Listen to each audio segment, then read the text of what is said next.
Welcome back to another episode of The Unconditional Life. I'm Johnny. I'm John. Thanks for being with us today. Today we wanted to take a second and just talk a little bit about ourselves. We've been talking a little bit about love, about your self-love and love in our relationships and all that stuff. But there's a reason me and John are both sitting here, and there's a reason we've decided to do this, and I think it'd be good for us to talk a little bit about what those reasons might be. Absolutely.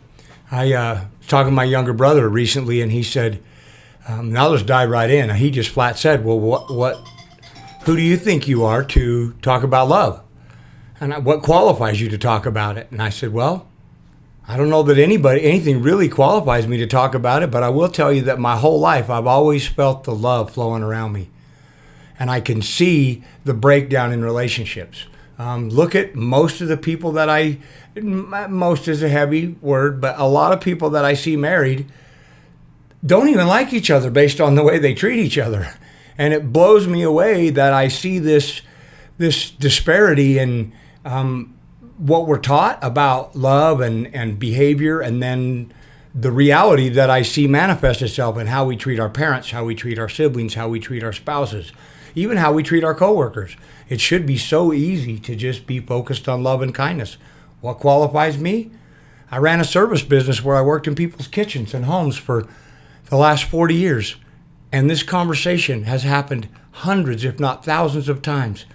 Moving couches and just people are real in their homes. And I've heard we need more talk about love. We need more talk about forgiveness. We need more talk about this.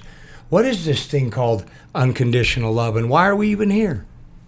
It's easy to see examples of what we're talking about in our daily lives.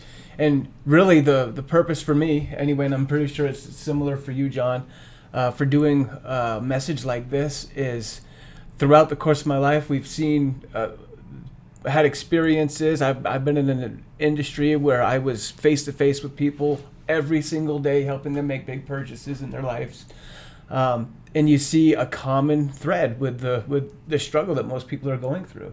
And no matter what the struggle is, no matter what we talk about or the reason why things aren't going the way that they want to in their lives, it all boils down to the same issue. And that's the reason why I started doing this. It comes down to love. How free are you with your love? How able to do that are you? And so me being from the youngest sibling of, I think, seven of us. I don't know why it took me a minute to think about, but it did.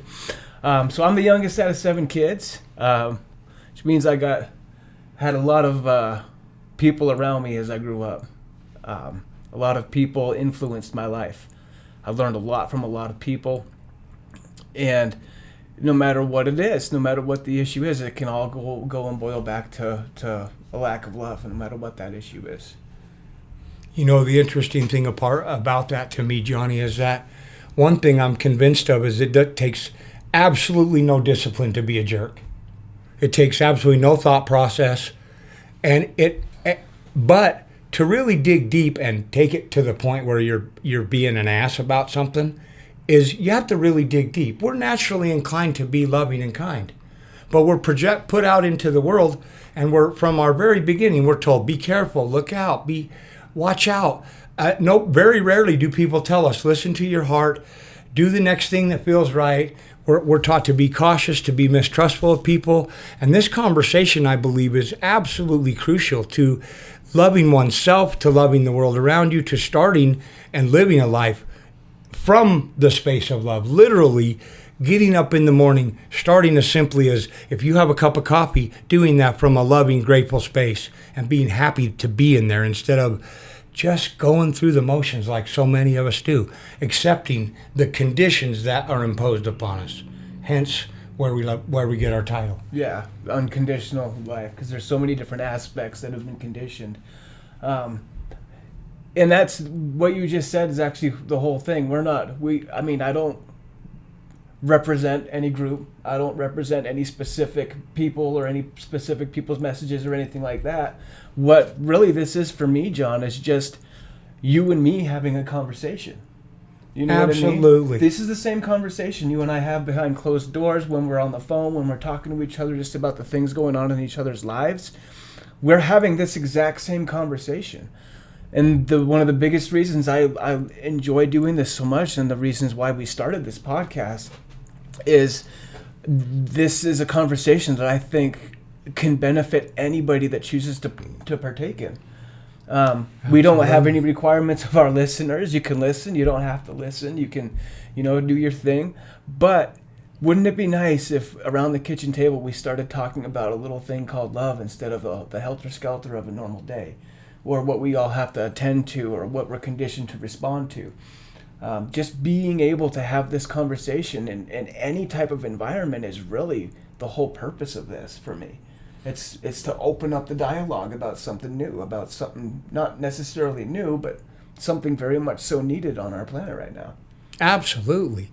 It just keeps bringing me back to why we're not automatically talking about it. Why are we so worried about, and I don't want to get into anything too controversial, but why do we worry about all the political upheaval and the things that we literally have no control over? When my grandfather told me when I was very young, if I wanted to change the world, I should look at myself, and I should go spend time in the mirror, and I should make the improvements in me that I wanted to see in the world. And if I chose to make those improvements, maybe my friends and my family would see that there is a man living his life from a space of love who is unashamed and proud to talk about love. This conversation is important.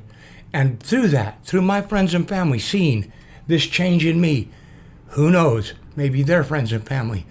And maybe, just maybe, one guy or two guys talking about love could really change the world. Just start simple.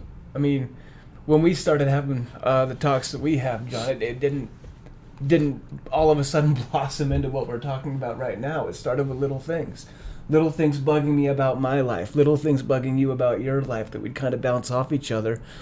And then we both kind of started having these realizations that, holy cow, love would fix that. Holy cow, love would fix that too. And it just seems to be the answer in some roundabout way to everything we've talked about. So we decided to bring a lot more people into our conversation. And so I'm very grateful that this is something I get to do. It's my favorite part of the week. I really get excited to come here because I have so much of that in my heart. I have so much love that it's just, it's like, you're doing something that you're supposed to be doing. Like my dad said this to me because he's a musician. My dad loves to play music. He plays guitar in his band right now, and he's always been in the band ever since I was a kid. So I said, Dad, you're retired, you're kind of getting a little older. Will you still go out to the gigs and the bars and play your guitar with your band? Why?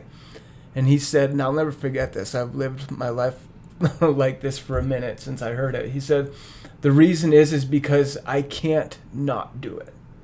It's not about choosing to do it. Yeah, I love that. He feels it in here to the point where he can't not do it. And I feel like with what we talk about in the conversation we've had, that's the type of feeling I get inside my heart. I can't not do this. If I have this opinion, it needs to be shared, And that's exactly how I feel, Brother Johnny. I everywhere I go, I in specific because I happen to be in people's homes. I'll just own it. I'm a carpet cleaner. That's what I've done my whole life. And I've heard 1,000 times, hey, you're just a carpet cleaner. But guess what? I'm a really simple man, and people know it. I don't worry about things. I don't worry about politics. I can't change them. I cast my vote the way I believe. But what I can do is I can be authentically present in a moment with another human being and have a kind, honest, open conversation about love and hope. And that's the change that I want to see in the world. Everybody's wound up about this political thing and what's going on in Ukraine, and how many people are really, this might be a goofy way to say it, but how many people are just making love to their own life? How many people are really just focused on being the best human being they can be? Being selfish enough to put on your own air mask or your own love mask, which means providing yourself with self-care, eating good food, putting good things in your mind and in your heart and in your relationships. I dare say, based on how I see people treat each other, that treat families, like I work in people's homes, And we are bereft of kindness and love. And I have yet in my life ever, I'm only 57, I'm still pretty young, but I have yet to ever see a confrontation that was fixed or better by anger or escalation that wouldn't have immediately been cooled off, tempered, or certainly curtailed or sidetracked by a loving, kind, thoughtful response instead of a reaction. And that's why I'm here. I'm not perfect. Yeah, we're not folks, I screw experts. up all the time. You could ask my wife. I'm a study every day. But I'll tell you one thing that I do for sure. I'm conscious and deliberate in my life. I self-evaluate and I course correct. And I deliberately am immersed in doing my best to be a kind person. Like Johnny said, we're not pushing a religion. I'm not even really pushing God. Whatever you call God, work it out. But I will tell you one thing I'm pushing. I'm pushing kindness and love and hope. Because if there's ever a religion this world is missing, it's one religion. It's a 4-letter word called kind. Be kind. Where is kindness in our world? And that's where I'm at on this one, brother. Yeah. No, I'm right there with you. We're not, like John was saying, we're not experts. There's very few things in my life I would consider myself to be an expert in.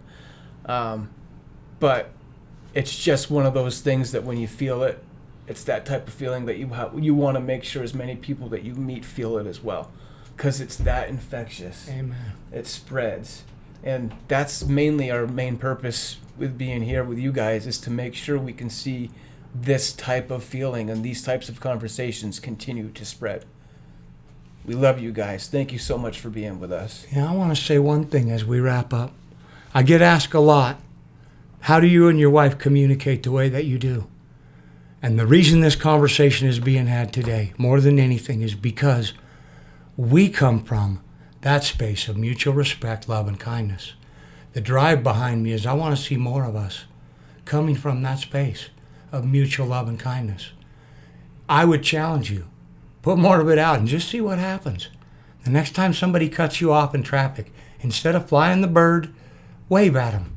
Wish them the best. Slow down a little bit and breathe. We'll see you next time.